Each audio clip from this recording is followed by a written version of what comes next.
Alors, le cours d'aujourd'hui va concerner la deuxième semaine de développement embryonnaire. Comme objectif de ce cours, expliquer les mécanismes de la nidation, décrire les étapes de la formation du disque embryonnaire didermique, connaître les modifications observées au niveau de l'organisme maternel, décrire l'évolution du mésoblaste extra-embryonnaire et définir qu'est-ce que ça veut dire les anomalies qui vont survenir au cours de la deuxième semaine et qu'est-ce que ça veut dire une nidation ectopique. La deuxième semaine de développement embryonnaire se caractérise par la nidation. La nidation, c'est la pénétration active et complète de l'œuf dans l'endomètre qui est déjà préparé à cet effet-là. La formation de disques embryonnaires didermiques est le début de la sécrétion des hormones gonadotrophines par le trophoblaste.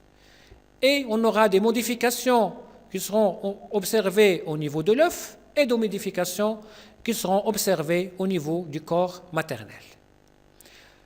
Donc, vers la fin de la première semaine, on avait le blastocyste qui va se fixer au niveau de l'endomètre utérine, et va se différencier en cytotrophoblast qui correspond à la couche cellulaire interne et un syncytiotrophoblast, c'est la couche cellulaire externe. Donc, ce syncytiotrophoblast pénètre dans l'endomètre, entraîne avec lui l'ensemble de l'œuf, grâce à des enzymes protéolytiques qui seront élaborées par ce syncytiotrophoblast et qui vont lyser l'endomètre. Vers le 9e, 10e jour, tout l'œuf est pénétré dans l'endomètre et des vacuoles confluent pour former des lacunes. Et vers le 10e, 11e jour, le syncytiotrophoblast érode les capillaires de l'endomètre et le sang maternel va pénétrer dans les lacunes et c'est le début de la circulation hétéro-lacunaire. Voilà, vers le 7e jour, le début de la pénétration de l'œuf au niveau de l'endomètre. On a la différenciation de trophoblastes en cyto et en syncytiotrophoblast. Ce syncytiotrophoblast va sécréter des enzymes qui vont lyser l'endomètre et qui vont aider la pénétration de l'œuf au sein de la muqueuse endométriale.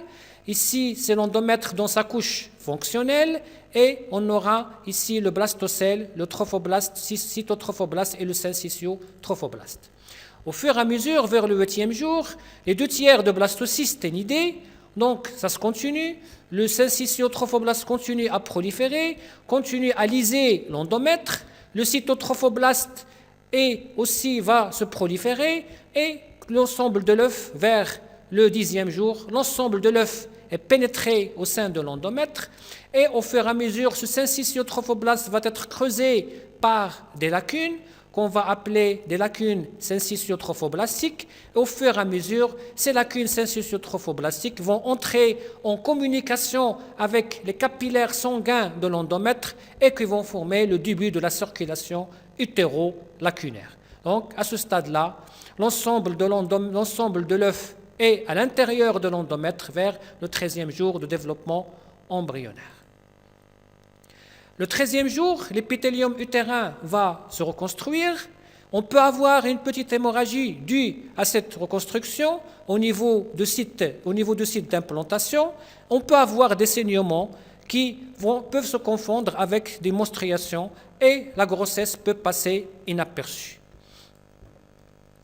Donc, les modifications qui vont s'observer au niveau de l'embryon, c'est la formation de disques embryonnaires didermiques. Ça veut dire que la masse cellulaire interne va se différencier en deux feuillets, épiblaste et hypoblaste, ou ectoblaste et ontoblaste. Au début, les cellules de l'épiblaste sont accolées à la couche cellulaire trophoblastique périphérique, mais vers le 8e jour, un clivage, une séparation entre l'épiblaste et le trophoblaste va se créer et on verra la formation de la cavité amniotique. Voilà, tout est expliqué sur ce schéma-là. On a ici deux feuillets, l'ectoblaste et l'ontoblaste, le cytotrophoblast, le syncytiotrophoblast, le cytocèle secondaire.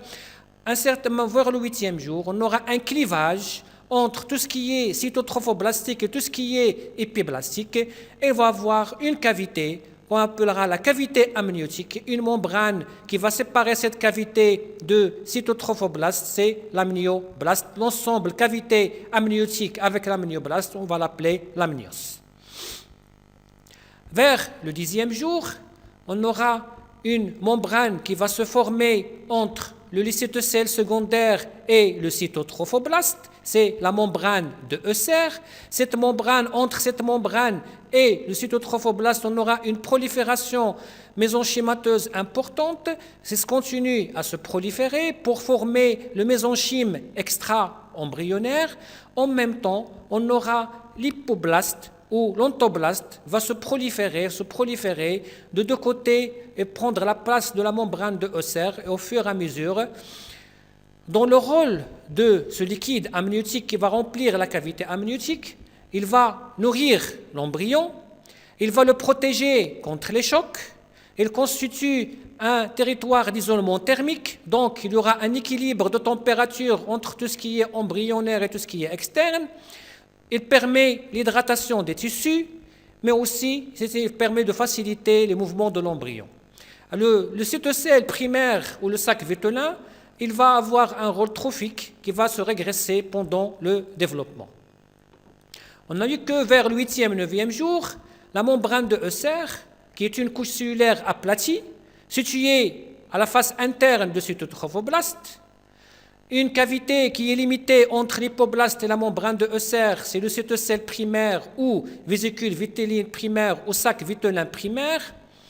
Des cellules mésenchymateuses apparaissent entre cette membrane de Husser et le cytotrophoblaste pour former le mésoblaste extra-embryonnaire ou le mésenchyme extra-embryonnaire. Ce mésoblaste extra-embryonnaire ou ce mésenchyme va se proliférer et se creuser des cavités qui vont se confluer pour donner une seule cavité qu'on appellera la cavité célomique extra-embryonnaire ou le célome externe. Et l'hypoblaste va proliférer et finir par limiter une autre cavité qu'on appellera le cytocèle secondaire. Et la membrane de Husser va pincer une cavité de paroi de cavité résiduelle qui va se régresser à la suite. Voilà, vers les cellules de la membrane de Husser vont se différencier vers le 10e jour, se vont donner le mésenchyme, et ce mésenchyme va occuper l'espace entre l'amnioblaste et le cytotrophoblaste. Voilà. Et ce schéma-là qui montre la mise en place de l'cytocèle secondaire. Regardez la prolifération de l'hypoblaste qui va se proliférer le long de la membrane de Husser qui va prendre sa place et va le cliver pour former une cavité, le cytocèle secondaire, et on aura un reliquat de l'cytocèle primaire qui va disparaître après et qui va se régresser et disparaître après. Donc, vers le 14e jour, on aura cet aspect-là, on aura le célome, le mésenchyme extra-embryonnaire, avec l'amnioblaste, l'épiblaste, l'ectoblaste, l'ontoblaste et la cavité amniotique entre l'amnioblaste et l'épiblaste et le cytocèle secondaire qui va être entouré par l'ectoblaste, l'hypoblaste. Vers le 15e jour, on aura ce mésenchyme extra-embryonnaire va se creuser de plusieurs cavités qui vont se confluer pour donner une seule cavité, c'est le célome externe, et le reste va former 4 parties. On aura le mésenchyme à ce niveau-là qui va former le pédicule de fixation entre l'amnioblaste et le cytotrophoblaste, la lame choriale entre le célome externe et le cytotrophoblaste, le somatopleure extra-embryonnaire entre l'amnioblaste et le célome externe, et le splanchnopleure extra-embryonnaire entre l'hypoblaste et le célome externe. Donc, la condensation de ce mésenchyme qu'on vient de voir, il va donner une cavité qu'on appelle le célome externe et une lame choriale qui est 4 parties, lame choriale, pédicule de fixation, splanchnopleure extra-embryonnaire et somatopleure extra-embryonnaire. Donc, vers la 2e semaine, il est caractérisé par le chiffre 2. On aura vers le début, la différenciation de trophoblastes en deux couches, cytotrophoblastes et syncytiotrophoblastes. Le mésoblaste extra-embryonnaire va se cliver en deux couches qui vont entourer l'embryon et qu'on appellera le somatopleure extra-embryonnaire et le splanchnopleur extra-embryonnaire. Et on aura la formation de deux cavités, la cavité amniotique et le cytocèle secondaire. Alors, quelles sont les modifications observées au niveau du corps maternel? Donc, la sécrétion des hormones hypophysaires, FSH et LH, c'est l'équivalent en absence de fécondation. Au cours du cycle normal, on aura la diminution de la sécrétion de l'oestrogène et progestérone, mais en cas de fécondation, en cas de nidation, sous l'influence des hormones gonadotrophines chroniques sécrétées par le syncytiotrophoblaste, le corps jaune périodique qui élabore bien sûr le progestérone et l'oestrogène, il va se transformer en corps jaune gravidique et qui va continuer à sécréter les hormones oestrogéniques et progestérone et qui pour garder l'intégrité de l'endomètre. Donc l'endomètre il sera prêt à accueillir cet œuf fécondé. Donc ici sur ce schéma-là qui montre l'aspect de l'endomètre au cours de la deuxième quinzaine du cycle menstruel, ça veut dire qu'il est prêt à accueillir l'œuf. On aura la couche fonctionnelle de l'endomètre qui constitue le 1 et le 2, c'est la couche fonctionnelle de l'endomètre. 3, c'est la couche basale ou la couche profonde qui reste inchangée quel que soit le cycle. Et le 4, c'est le myomètre ou le muscle de l'utérus. Regardez, on a ici un épithélium qui est cylindrique simple, avec des cellules ciliées et des cellules non ciliées glandulaires qui vont élaborer du glycogène. On aura l'aspect spiralé des artères de l'endomètre et des cellules du chorion cytogène qui vont s'hypertrophier, s'hyperplasie pour donner des cellules décidualisées. Donc, ces modifications-là, on aura bien sûr un relâchement de myomètre par l'effet des hormones qui vont être relâchées, surtout le progestérone qui va assurer ce relâchement-là. Un odème du chorion qui va constituer une vascularisation riche de ce chorion au niveau de l'endomètre. Des glandes endométriales qui vont élaborer du glycogène et de mucus. On a vu l'aspect des artères de la couche fonctionnelle de l'endomètre qui vont devenir spiralées et les cellules de la couche fonctionnelle de l'endomètre vont devenir décidualisées, ça veut dire qu'ils vont augmenter de taille, s'hypertrophier et s'hyperplasie. Donc, à ce moment-là, il n'y a pas de signe clinique de grossesse, il n'y a pas d'aménorrhée, on n'a pas encore, on est toujours au niveau de 3e semaine du cycle, ça veut dire entre le 21e et le 28e jour du cycle. Donc, il n'y aura pas de signe clinique, il n'y a pas encore l'aménorrhée.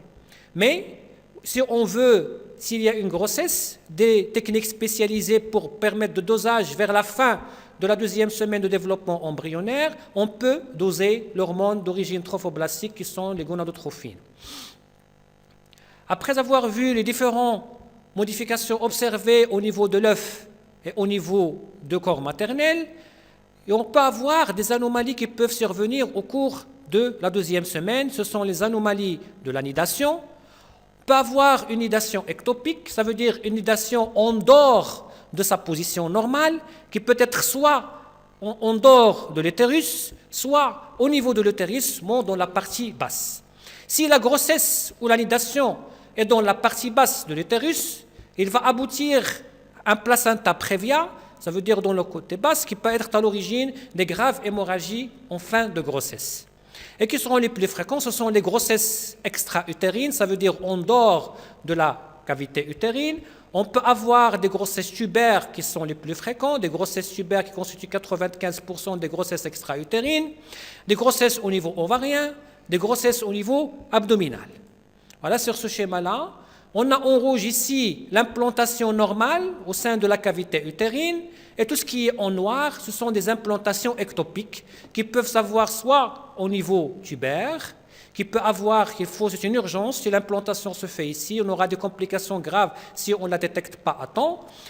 On peut avoir une implantation au niveau ovarien, une implantation abdominale, on peut avoir même une implantation au niveau de l'utérus, mais dans la partie basse qui sera à l'origine des hémorragies graves vers la fin de la grossesse. après les anomalies, on peut avoir des défauts, parmi les anomalies, on peut avoir des défauts d'implantation. Ça, c'est côté maternel, ça veut dire la muqueuse utérine, elle est mal préparée à accueillir cet œuf-là, soit à des raisons hormonales ou des raisons infectieuses. Mais aussi, ces défauts d'implantation, il peut dû à des méthodes contragestives empêchant l'implantation. Parmi ça, comme vous connaissez, il y a le stérilet ou le dispositif intra-utérine, ou même on peut donner un oestrogène à forte dose qu'on appellera aussi la pilule de lendemain. Merci.